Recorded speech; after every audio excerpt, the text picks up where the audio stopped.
성경 말씀 요한복음 12장 36절로 43절까지 말씀 가지고 눈을 열어 주를 보게 하소서라는 제목으로 말씀 증거하도록 하겠습니다. 요한복음 30번째 시간입니다. 사람이 가지고 있는 신체 기능 가운데 가장 중요한 것은 무엇이라고 생각하십니까? 아마 필요에 따라서 또 자기가 가지고 있는 직업에 따라서 다 다를 것입니다. 손으로 많은 일들을 하시는 분들은 손이 가장 중요한 신체 기관일 것이고, 또 듣는 것이 중요한 분들은 듣는 것, 또 보는 것이 중요한 분들은 눈일 것입니다. 그러나 일반적으로 통상적으로 생각할 때 제 개인적으로 가장 중요한 신체 기능은 눈이라고 생각을 합니다. 일단 눈이 없으면, 앞을 못 보면 생활하는 데 지장과 제약을 받을 뿐만이 아니라 우리가 살아가는 데 있어서 느끼고 또 경험해야 되는 굉장히 많은 것들을 공유할 수가 없습니다. 그래서 그 눈은 우리들에게 살아있는 존재 이유, 또 살아가는 목적과 또 살아가는 그 내용들을 이야기하고 있는 굉장히 중요한 그 도구이기도 합니다. 그런데 성경에서는 이렇게 우리가 눈으로 보는, 신체에 있는 눈으로 보는 것 말고 또 다른 눈이 있다고 얘기를 합니다. 그것은 영적인 눈입니다. 우리가 보는 것들만 보는 게 아니라 이 세상에 보이지 않는 것들을 볼 수 있는 눈이 있습니다. 보이지 않는 것들은 하나님의 뜻과 하나님의 계획과 하나님의 생각들입니다. 그것들을 볼 수 있는 눈은 우리의 눈이 아니라 우리 안에 있는 마음의 눈입니다. 그 마음의 눈이 어떻게 열리는 것이고, 그 마음의 눈이 어떻게 오늘 본문 말씀과 연결이 되어지는지, 그 영적인 눈이 어떤 것인지 여러분들과 같이 은혜를 나누고자 합니다.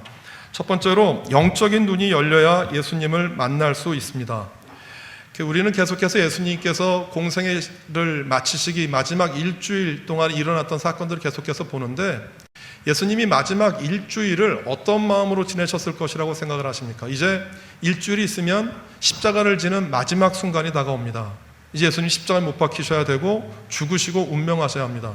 제 개인적으로 생각할 때 사도 요한은 마지막 일주일 동안 예수님께서 행하셨던 기적과 표적들을 기록하지 않습니다. 그것보다는 예수님께서 마지막 그 사역하셨던 그 가르침과 그 내용들을 설명하고 있는데, 성경은 굉장히 간단하게 한 줄로 예수님께서 그 유월절을 앞둔 마지막 일주일 동안 굉장히 많은 표적들을 행하셨다라고 성경에 기록되어 있습니다. 그런데 사도 요한이 말하는 표적은 이적과 사인 앤 원더스라고 우리가 이야기도 하지만, 그 표적이라는 단어가 헬라어로 세메이온인데, 이 세메이온은 그 단순한 이적과 기적을 얘기하는 게 아닙니다.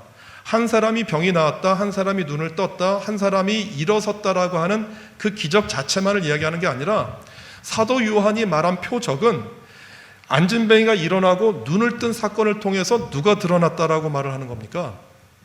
예수님이 나타나고 하나님의 영광이 드러날 때 사도 요한은 그것을 표적이라고 얘기를 합니다. 그러니까 유월절 마지막, 예수님의 마지막 그 일주일 동안 이런 일들을 행하셨다라고 하는 그 이야기는 뭐냐 하면, 그 일주일 동안 사람들이 생각하지 못했던 많은 기적과 이적을 베풀고 나타내셨다라고 하는 거예요. 그런데 사도 요한은 오늘 본문 말씀에서 그렇게 많은 표적들을 나타냈고 그렇게 많은 사건들을 드러냈음에도 불구하고 예수님을 믿지 않았다라고 얘기합니다. 그러니까 사도 요한은 표적이라고 기록을 했지만, 예수님께서 행하신 그 일들을 이스라엘 사람들, 유대인들은 그것을 표적으로 본 게 아니라 무엇으로 본 거예요? 기적과 이적으로만 본 거예요. 그런데 이 두 가지가 굉장히 다른 차이를 가지고 있습니다. 만약에 예수님께서 행하셨던 그 표적, 죽었다가 나사로가 살아났고 이러한 일들을 통해서 그 사건 안에서 하나님을 바라보지 못하면 그 표적은 자꾸 반복해서 우리에게 구하게 됩니다. 그러니까 예수님께서 예를 들어서 그 손이 부러졌는데 손을 붙이셨어요. 그러면 손이 붙여진 사건을 경험한 사람은 무엇을 기대를 합니까? 이것 자체로 감사하고 이것 자체로 하나님께 영광을 돌리는 게 아니라, 내 손이 나았으니까 이제 무엇도 나을 것을 기대를 합니까? 손보다는 발이 더 굵잖아요. 그러니까 손이 나은 사람은 뭘 기대를 하느냐면, 하나님, 내 발도 고쳐주세요. 예를 들어서 이런 손, 발이 문제가 아니라 이제 내 안에 어떤 앞을 못 본다라고 하면 눈을 뜨게 해주세요. 그런 일들을 실제로 경험하고 체험했어요. 그랬더니 이스라엘 백성들이 더 무엇을 요구하냐 하면, 예수님, 우리에게 가장 큰 표적을 허락해 주세요. 그 표적이 뭐냐 하면, 지금 우리가 로마의 속국인데 로마에서 해방되는 표적을 보여주세요. 그러니까 모세가 이스라엘 백성들을 애굽에서 건졌던 것처럼 오늘 지금 우리들에게 로마에서 해방되어지는 표적을 나타내 주세요라고 얘기를 해요. 예수님께서 그렇게 계속되는 이적과 기적에도 불구하고 예수님을 믿지 못하고 하나님이 일으키신 사건을 인정하는 이 세대들을 향해서 단호하게 외칩니다. 너희 악한 세대들이여, 내가 더 이상 표적을 보이지 않겠다. 너희들에게 무엇이 족하다? 요나의 표적이 족하다라고 얘기를 하시면서 표적을 그칩니다. 여러분, 우리가 하나님께서 행하셨던 굉장히 많은 일들이 있습니다. 하나님께서 우리 인생을 통해서, 우리 삶을 통해서 나타내셨던 굉장히 많은 일들이 있는데 그 사건과 일들 안에서 나를 향한 하나님의 메시지와 나를 향한 하나님의 사랑을 못 보면 우리는 계속해서 요구합니다.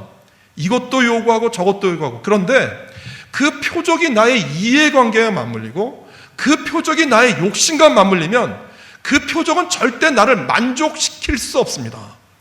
계속해서 하나님께 더 큰 축복을 기대하고 계속해서 하나님께 더 큰 은혜를 기대하고 계속해서 하나님께 나를 향한 더 큰 사랑을 보여달라고 요구합니다. 이때 예수님께서 그냥 스탑해버리셨어요. 그러시면서 무슨 얘기를 하느냐면 너에게 보여줄 것 요나의 표적밖에 없어.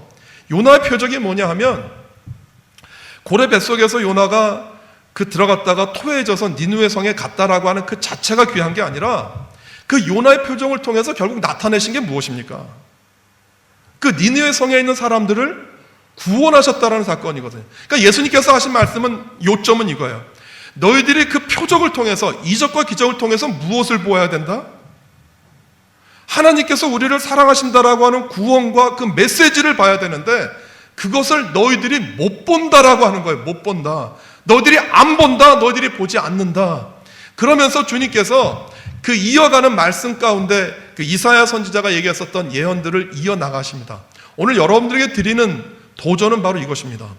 지금 여러분들이 지금 여기까지 오시면서 예수님께서 행하셨던 일들과 사건과 기적과 표적들이 어느 정도 몇 가지나 된다고 생각하십니까? 저는 수도 없이 많습니다. 저 개인으로 봐도 수도 없이 많고 저 개인으로 봐도 정말 넘치게 많습니다. 그런데 우리는 어떤 갈증이 있느냐 하면 또 다른 표적을 구합니다. 주님께서 이것을 행하셨기 때문에 이런 일도 행하실 것을 기대를 합니다. 여러분, 표적은 숫자가 아닙니다. 표적은 이해관계가 아닙니다. 표적은 더 큰 표적을 구하는 게 아닙니다. 그 표적이 우리에게 가르쳐주는 메시지는 더 큰 이적과 기적이 아니라 주님이 나를 구원하셨다라고 하는 사건입니다. 그 이적과 기적을 통해서 우리들이 깨달아야 되는 중요한 사실 한 가지는 주님이 우리를 구원하셨습니다. 주님이 우리를 살리셨습니다. 주님이 나를 회복시켰습니다라는 고백이어야만 합니다. 그런데 이 고백이 우리들 안에서 좀처럼 쉽게 터지지 않습니다. 그 이유를 사도 바울은 무엇이라고 얘기를 하고 있느냐 하면 그 에베소서 1장 15절에서 19절까지 이렇게 기록하고 있습니다. 이 영적인 눈이 열려지는 것들을 사도 바울이 굉장히 잘 기록했기 때문에 이 말씀을 여러분들과 함께 같이 나누고자 하는데 15절 16절에 이렇게 기록되어 있습니다. 이로 말미암아 주 예수 안에서 너희 믿음과 너희 모든 성도를 향한 사랑을 나도 듣고 내가 기도할 때 기억하며 너희로 말미암아 감사하기를 그치지 아니하고. 사도 바울에게 있어서의 에베소 교회는 정말 남다른 곳입니다. 왜냐하면 여러분 그런 거 경험하셨습니까? 내가 열심히 수고하고 노력했는데 결과가 마땅치 않았어요. 내가 정말 열심히 일했는데 보여지는 결과가 나타난 적이 없어요. 그러면 항상 우리들 마음 안에는 나는 열심히 수고했는데 그에 상응하는 결과가 나타나지 않으니까 실망할 수도 있어요. 그런데 만약에 지금까지 내가 수고하고 열심히 노력했던 모든 것들이 결실하는 한 사건을 만났다고 한번 생각해 보세요. 예를 들어서 여러분들이 세상에서 장사를 하시고 세상에서 열심히 일을 하셨는데 열심히 수고하고 애썼는데도 불구하고 그동안 성공하지 못했어요. 그랬는데 어느 순간 내가 수고한 모든 것들이 어떤 한순간에 결정적인 사건으로 세상에서 말하는 대박이 났다고 생각을 해봐요. 그러면 내가 일생 가운데 경험했던 사건 가운데 가장 인상에 남는 건 어떤 사건입니까? 마지막에 하나님이 축복하신 사건이거든요. 사도 바울이 물론 목회나 교회 성공을 위해서 달려간 사람은 아니에요. 그런데 그의 전도하는 생애 동안에 정말 수도 없는 박해와 핍박이 사도 바울을 따라왔지만 그 모든 수고와 그 박해를 한 번에 날려준 그 사역의 현장이 에베소입니다. 에베소에서 3년 사역하는 동안 사도 바울은 그 이전에 경험하지 못했던 교회 부흥을 경험을 해요. 그 이전에 상상하지 못했었던 주의 축복을 경험을 해요. 사도 바울이 소아시아 지방에 가지 않았는데도 불구하고 요한계시록에 나오는 교회들이 세워져요. 에베소에서 주의 말씀을 들었던 사람들이, 두란노 소원을 들었던 사람들이 그곳에 가서 교회를 세운 거예요. 데살로니가 교회가 그런 교회였었고. 그러니까 사도 바울은 에베소 교회는 자기 일생 일대 가운데에서 가장 그 풍요로워지는 그 순간이에요. 사도 바울이 감옥에 갇힌데도 불구하고 그 에베소 교인들이 그 사도 바울을 공제하는 그 헌금과 또 도움을 주었어요. 그러니까 그 사도 바울의 입장에서는 그 에베소 교인들을 생각할 때마다 늘 감사와 은혜가 가득했어요. 그런데 그 은혜와 감사하는 마음을 가지고 에베소 교회 교인들을 위해서 기도하는 내용이 17절부터 19절에 나오는 내용이에요. 그러니까 여러분 생각해 보시겠어요? 내가 가장 사랑하는 에베소 교회, 물론 모든 교회를 사랑했지만 특별한 인연이 있었던 그 에베소 교회 교인들을 위해서 기도하는 사도 바울의 내용이에요. 그 내용의 첫 번째가 뭐냐 하면 이렇게 17절에서 기록하고 있어요. 우리 주 예수 그리스도의 하나님 영광의 아버지께서 지혜와 계시의 영을 너희에게 주사 하나님을 알게 하시고.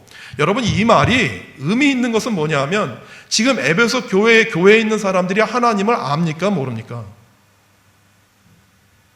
에베소 교회에 있는 사람들은 하나님 알아요. 이미 하나님이 누구인지, 하나님이 어떤 분인지, 예수 그리스도가 어떤 분인지 잘 알아요. 그런데 사도 바울이 다시 한번 기도 가운데 이 기도를 해요. 뭐라고 기도를 하느냐 하면 우리 주 예수 그리스도의 하나님 영광의 아버지께서 무엇을? 지혜와 계시의 영을 너희에게 주라는 거예요. 이 지혜와 계시의 영이 임해야 너희들이 누구를 알 수 있다? 하나님을 알 수 있다라는 거예요. 여기 본문에서 말하고 있는 이 지혜는 어떤 것들이냐 하면 IQ가 높은 지혜를 말하는 게 아니고요, 세상에 있는 많은 가르침들 가운데에서 하나님을 아는 지혜예요. 여러분들이 세상에 굉장히 많은 상식과 여러분들이 세상에서 알고 있는 굉장히 많은 이해들이 있는데 그 많은 상식과 이해들 가운데에서 누구를 아는 지혜? 하나님을 아는 지혜예요. 그 다음에 두 번째 계시의 영인데 이 계시의 영을 그대로 직역하면 어떻게 되느냐 하면 하나님에 대한 지식 안에서 계시되네요.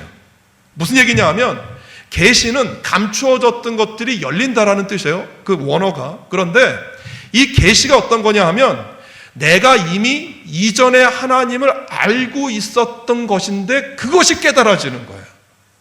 이것이 오늘 본문에서 이야기하고 있는 예수님이 말씀하시는 영적인 눈이에요. 여러분, 이 영적인 눈이 우리 안에 띄어져 있지 않으면 알아요. 우리가 교회 다니고 있고 예배 드리고 있고 하나님이 누구인지 예수님이 어떤 분인지 알아요. 성역 공부해서 알고 있고 이미 설교를 통해서 들어서 알고 있고 우리가 많은 이해와 경험을 이미 체험했어요. 그런데 우리에게 마음의 눈, 영적인 눈이 띄어진다는 것은 어떤 것이냐 하면 이제 내가 귀로 들었던 하나님이 아니고요, 이미 하나님에 대한 지식과 이해함이 내 안에 있었던 그 하나님이 아니라 내 인생과 삶 가운데에서 구체적으로 하나님을 경험하는 거예요. 이게 계시예요. 내가 내 경험 가운데, 삶 가운데에서 하나님을 경험하고 깨닫는 거예요. 그런데 그 경험을 하는 순간순간들이 대개 어떤 순간의 경험이 되어져요? 내가 잘 먹고 평안할 때가 아니라 내가 고난과 어려움 가운데 있을 때 내 인생 가운데서 하나님이 누구인지 깨달아지는 거예요. 아까 말씀했던 사도 요나 선지자를 예를 들면 요나에겐 하나님에 대한 분명한 확고한 철학이 있었어요. 그래서 선지자였거든요. 이스라엘 향한 하나님의 뜻을 알기를 원했고, 그리고 그 니누에가 아수르의 수도인데 아수르가 끊임없이 이스라엘을 괴롭혔기 때문에 저 아수르는 망하는 나라였다라고 하는 거예요. 하나님 알아요. 그런데 요나가 뭘 몰랐느냐 하면 내 이해관계 때문에 저 니누에 아수르를 향한 하나님의 뜻을 모르는 거예요. 이것이 가려져요. 내가 하나님을 알아요. 내가 하나님이 누구이신지도 알고 창조주이신지도 알고 나를 구원하신 분이신 것을 알아요. 그런데 그 하나님이 내 인생과 삶 가운데에서 구체적으로 만나지는 것은 뭐냐 하면 내가 가지고 있는 이해관계와 내가 가지고 있는 생각들이 삶의 현장 가운데서 하나님을 만나지는 순간이에요. 요나가 언제 깨달아요? 언제 그 나를 향한 하나님의 생각과 구원의 뜻을 알아요? 고래 뱃속이거든요. 고래 뱃속이거든요. 물결이 치고 파도가 치니까 나 때문에 이 파도가 일어난다, 풍랑이 일어난다, 나를 바다에 던지라고 얘기를 하거든요. 알아요, 자기가 뭘 잘못했는지. 바다에 빠졌어요. 죽는 줄 알았어요. 그런데 그 바다 속에서, 깊은 가운데서 요나가 건짐을 받아요. 그리고 그 건짐 가운데서 하나님 앞에 뭘 해요? 회개하거든요. 주님, 나를 용서해 주옵소서. 그리고 그 고래가 토해낸, 고래라고는 하지 않죠. 큰 바다 짐승이라고 얘기를 하는데, 그 짐승이 토해낸 곳이 어디예요? 아스루의 니느웨예요. 내가 가려고 하지 않았던 그 니느웨, 이 큰 바다 짐승이 나를 토해낸 거예요. 여러분들이 요나라면 그 순간에 뭘 깨닫겠습니까? 하나님이 왜 나를 불렀는지 아는 거예요.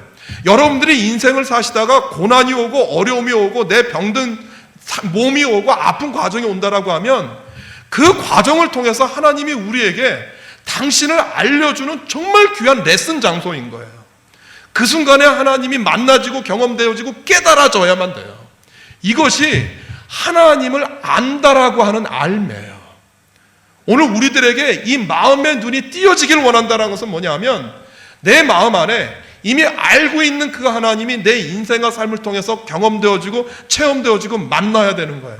제가 여러 번 말씀드리죠. 이 세상에서 가장 불행한 사람이 누구인지 아십니까?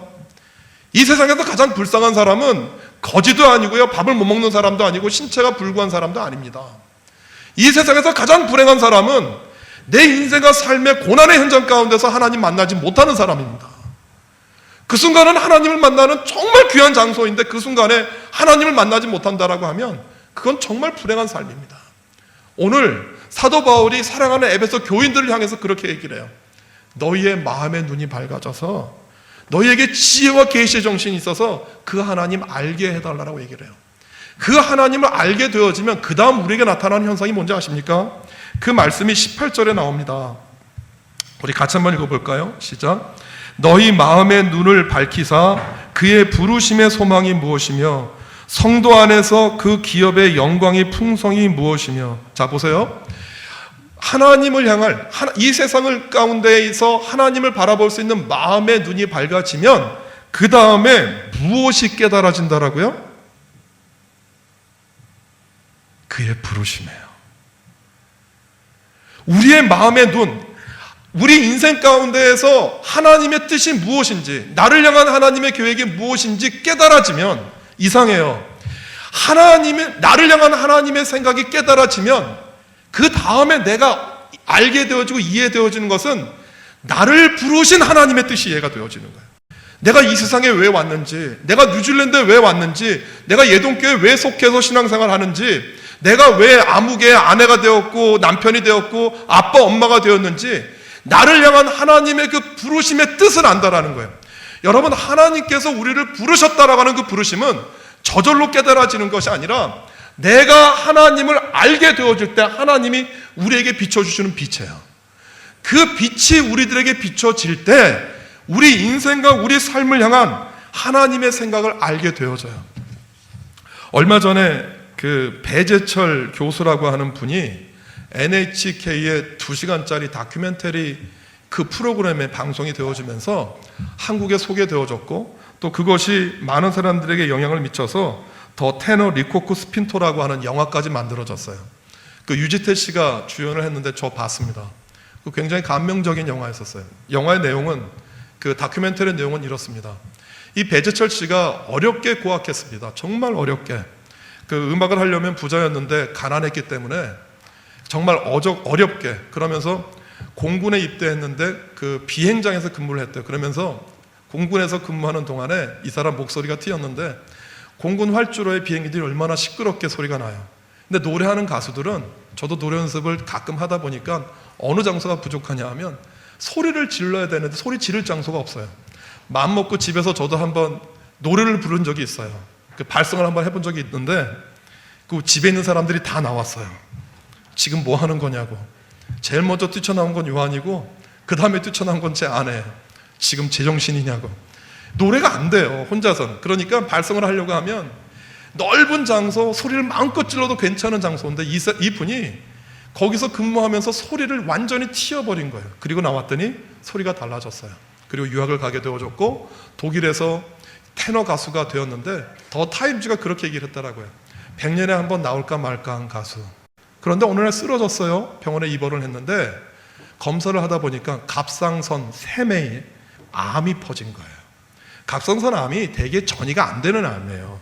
암인데도 확산이 되지 않아서 되게 수술하지 않고 그냥 치료제만 먹는데 이 경우는 굉장히 달랐어요. 급속히 암이 퍼진 거예요. 그러면서 동의를 얻었어요. 왜냐하면 이 사람이 가수인 걸 아니까 갑상선을 제거하다가 성대를 건드리면 소리가 잘 나오지 않았잖아요. 그래서 그 부인도 그 소프라노 가수 노래하는 사람이었는데 동의를 얻고 수술을 해요. 그런데 수술을 하고 이 목을 열어봤더니 생각했던 것보다 암이 너무 많이 퍼져버린 거예요. 그러면서 부득이하게 성대를 건드렸어요. 노래하는 사람이 성대가 상했어요. 성대의 30%만 기능이 남은 거예요. 사란 것은 기뻐요. 그런데 수술이 깨어나서 소리를 하는데 소리가 안 나오는 거예요. 여러분 그 절망을 이해하십니까? 제가 노래는 잘하지 못하지만 노래하는 사람이 노래를 어떻게 만드는지 알아요. 그 성대가 소리를 말할 수 있는 음역대가 굉장히 많은데 노래를 잘한다는 어떤 거냐면 그 여러 가지 음역 중에서 내가 낼 수 있는 가장 아름다운 소리를 내는 그 길이 있거든요. 그 길을 트는 거예요. 이게 쉽지 않아요. 그 길을 하나 만들려고 수십 년을 연습을 하는 거예요. 그렇게 해서 길이 튀어서 이제 테너 가수가 됐는데 성대를 상한 거예요. 아마 대부분의 사람들은 절망하고 어쩌면 살려고 하는 소망이 없을지도 몰라요. 그런데 기적적으로 이 성대 복원 수술을 하는 굉장히 세계적인 권위자가 일본에 있는데 일본에 있는 그 교수가 배즈철치를 아는 사람이었던 거예요. 그래서 그 소식을 듣고 그 수술을 할 수도 있다라고 하는 가능성 있는 편지를 서로 주고받다가 알게 되어져요. 어차피 선택할 수 있는 게 없었기 때문에 그 수술을 하다 더 나빠질 가능성도 있지만 어떻게 할 수가 없잖아요. 그래서 그 교수한테 맡기고 그 영화에 보면 정말 생생한 장면인데 성대 수술을 하는데 이게 마취를 시키지 않아요. 그러면서 성대를 열어서 성대 그 심줄을 연결시켜요. 그래서 연결시키고 가장 좋은 소리가 나는 쪽으로 복원을 시키는 거예요. 그러니까 그 수술 자체가 굉장히 힘들고 고난이도의 수술인데 그러니까 배재철 씨가 낼 수 있는 음역대의 소리 중에서 제일 좋은 소리를 만들어내는 힘줄을 연결시켰어요. 수술이 잘 된 줄 알았어요. 그리고 깨어나서 소리를 냈는데 완전한 소리가 안 나는 거예요. 70% 소리가 나요. 독일에 있는 교회에 가서 수술하고 난 다음에 수술하면서도 주 하나님 지으신 모든 세계를 했고 깨어난 다음에도 주 하나님 지으신 모든 세계를 하는 특송을 하는데 저음은 났어요. 그런데 조금 고음이 올라가니까 소리가 째지고 안 나오는 거예요. 그 장면이 여러분 상상 가십니까? 그런데 그 절망의 순간에 이 배재철 씨가 지금까지 깨닫지 못했던 하나님의 은혜를 깨닫기 시작해요. 나에게 성대를 이렇게 좋은 목소리를 주신 것은 이 목소리를 통해서 하나님께 영광을 돌려드리는 일이라고 생각을 했어요. 그래서 그 목소리가 망가졌기 때문에 나는 더 이상 하나님의 일과 영광을 드러내는 일을 할 수 없다고 생각한 거예요. 그런데 70% 남은 그 목소리를 가지고요, 자기가 어렸을 때 발성했던 것처럼 또 산에 가서 발성하는 거예요. 목이 터지고 찢어지고 피가 나오고. 그런데 그 배재철 씨가 그 과정 가운데서 깨달아 알아요. 뭘 깨닫느냐면 하나님이 나에게 원하시는 소리는 아름다운 소리가 아니었어요. 하나님이 나에게 노래를 통해서 듣기를 원하셨던 것은 이 세상에 있는 그 누구보다도 아름다운 소리가 아니라 내 목소리가 하나님을 찬양하는 그 자체인 것을 알아요. 이분이 찬양을 하는데 하다 보면 소리가 켜 나오기도 해요. 그런데 그 분이 그 목소리를 가지고 찬양하는 모습을 보면서 정말 많은 사람이 감동을 받아요. 지금은 그가 노래했을 때보다도 더 많은 나라들을 다니면서 나를 향해 일하셨던 하나님의 일들을 이야기하는 전도인이 되었어요. 여러분, 우리를 향한 부르심은, 우리를 향한 하나님의 계획은, 우리를 향한 하나님의 뜻은 내가 지금 보여지고 있고 내가 가지고 있는 그것으로 만들어지는 게 아니에요. 그 하나님이 누구인지 알게 되어지면 그 하나님 안에서 나를 이 땅에 보내신 그 생명과 그 뜻을 이해하고 깨달아지는 거예요. 여러분, 그것이 깨달아지면 지금 내가 사는 삶이 힘들고 어렵다 할지라도 그것은 전혀 문제가 되지 않아요. 남들보다 못하다, 남들보다 지금 부족하다, 그것 자체가 중요하고 문제가 있는 게 아니라 지금 내가 그 하나님의 부르심 안에 있다라는 그 자체에 내가 하나님 앞에 무릎 꿇는 거예요. 이것이 되어지기 때문에 그 다음에 우리가 뭐 할 수 있느냐 하면 19절 말씀 같이 한번 읽어볼까요? 시작. 그의 힘의 위력으로 역사하심을 따라 믿는 우리에게 베푸신 능력의 지극히 크심이 어떤 것을 너희로 알게 하시기를 구하노라. 우리의 마음의 눈이, 영적인 눈이 밝아져서 하나님을 알게 되어지면 그 하나님을 알게 되어짐으로 나를 이 세상에 보낸 하나님의 그 소명과 부르심이 깨달아지죠. 그러면 그 다음에 어떤 일이 발생을 하느냐 하면 지금까지 나를 향해 베푸셨던 하나님의 모든 일들이 감사로 변하는 거예요. 지금까지 나를 인도하셨던 그 하나님의 손길, 그 모든 것들이 감사해요.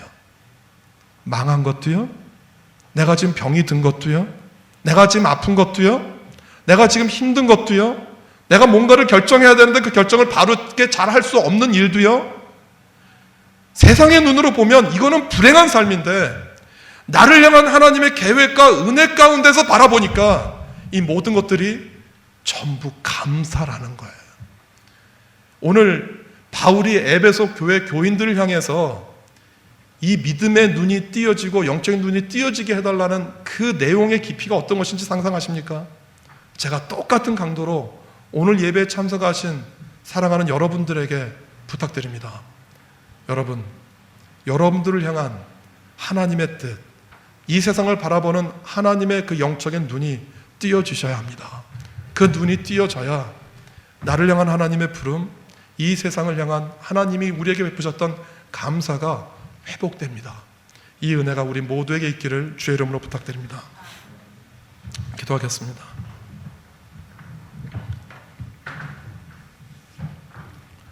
하나님, 우리가 목마릅니다.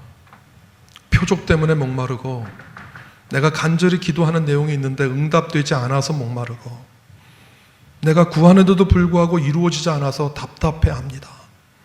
하나님, 우리에게 영적인 눈, 믿음의 눈이 띄어지게 도와주십시오. 그 하나님을 바라볼 수 있는 지혜와 계시의 정신이 우리 안에 임하게 도와주시고 그 지혜와 계시의 정신으로 우리를 향한 하나님의 뜻이 무엇인지 그 부르심이 이해되어지게 도와주시고 그래서 내게 베풀어 주신 하나님의 은혜와 사랑에 감격할 수 있도록 도와주십시오.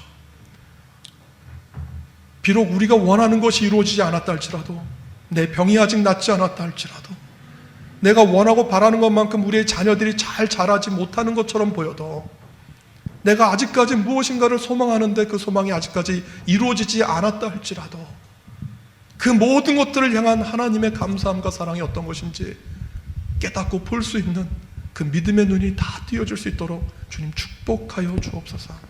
예수님의 이름으로 기도드립니다. 아멘.